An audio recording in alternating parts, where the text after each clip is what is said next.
మా అబ్బాయి 6th వచ్చాడు, స్కూల్ మార్చాలండి. సిబిఎస్ఈలో వేయండి, యాక్టివిటీస్ చాలా ఉంటాయి. ఐసీఎస్ఈలో ట్రై చేయండి, సబ్జెక్ట్లో డెప్త్ ఉంటుంది. స్టేట్ బోర్డ్ కూడా ట్రై చేయండి, మంచి స్టాండర్డ్స్ ఉంటాయి. ఇవన్నీ కలిపి ఒకే స్కూల్లో లేవా? కంగారు పడకండి. రెసిడెన్స్ స్కూల్స్ తో మంచి చదువుతో పాటు all round development, right age లో రైట్ ఫౌండేషన్ తో రెసిడెన్స్ స్కూల్స్ ఇప్పుడు హైదరాబాద్ అంతటా. మారుతి పునరాగమనం మొదటి నుంచి ప్రారంభం కావాలి.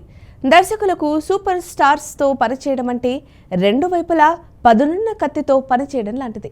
వారు మంచి సినిమాను విడుదల చేసి బాక్సాఫీస్ వద్ద హిట్ అయితే వారు అభిమానుల నుండి ప్రేమతో పాటు కీర్తి మరియు డబ్బును కూడబెట్టుకుంటారు. కానీ వారు దాన్ని అందించడంలో విఫలమైతే సోషల్ మీడియాలో అంతులేని ట్రోల్స్ ఎదుర్కొంటున్నందున పరిణామాలు తీవ్రంగా ఉంటాయి. ఇప్పుడు దర్శకుడు మారుతి ఈ దృశ్యాన్ని చూసేంత వంతు వచ్చింది. అంటే ఈ దృశ్యాన్ని చూసే వంతు వచ్చింది. ఎందుకంటే అతను ఇటీవలే రాజాసాబ్ చిత్రాన్ని విడుదల చేశాడు. ఆ చిత్రం అనేక విధాలుగా విఫలమైంది. ఇటీవలి కాలంలో ఇది బలహీనమైన తెలుగు చిత్రాల్లో ఒకటి. మరియు సోషల్ మీడియా వినియోగదారులు మారుతిని ఎడమ కుడి మధ్యలో ట్రోల్ చేయడంతో మారుతి ఈ దాడిని ఎదుర్కోవాల్సి వచ్చింది. రాజాసాబ్ రచన స్థాయి నుండి అమలు స్థాయి వరకు చాలా విషయాలు విరుద్ధంగా ఉన్నాయనేది సాధారణ అభిప్రాయం. ప్రభాస్ అభిమానులు కూడా మారుతితో సహా ఈ చిత్రానికి సంబంధించిన వారిపై విమర్శలు గుప్పిస్తున్నారు. ప్రభాస్తో విజయవంతమైన సినిమాను అందించడం ద్వారా మారుతి పెద్ద దర్శకుల లీగ్లోకి ప్రవేశించాలని ఆశించి ఉండొచ్చు. కానీ అది అతనికి అంతగా పనిచేయలేదు. కాబట్టి అతను గ్రౌండ్ జీరో నుండి ప్రారంభించాల్సిన స్థితిలో ఉన్నాడు.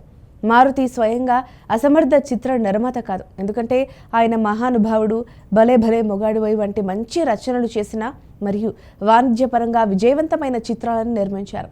ఆయన నటించిన రోజున బాక్సాఫీస్ వద్ద మంచి సినిమాను అందించగలడు. రాజాసాబ్ సినిమా వైఫల్యాన్ని అనుసరించడం కష్టం కావచ్చు, ఎందుకంటే ఆ సువర్ణ అవకాశం చేజారిపోయింది.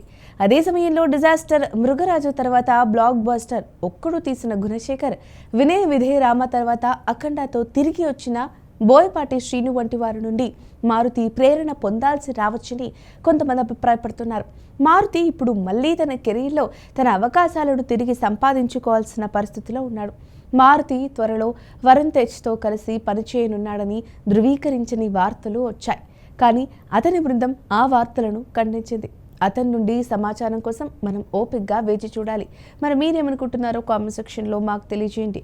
ఈ వీడియో కనుక మీకు నచ్చినట్లయితే లైక్ చేయండి, షేర్ చేయండి, సబ్స్క్రైబ్ చేసుకోండి. మరిన్ని వీడియోల కోసం మా ఛానల్ని ఫాలో అవ్వండి.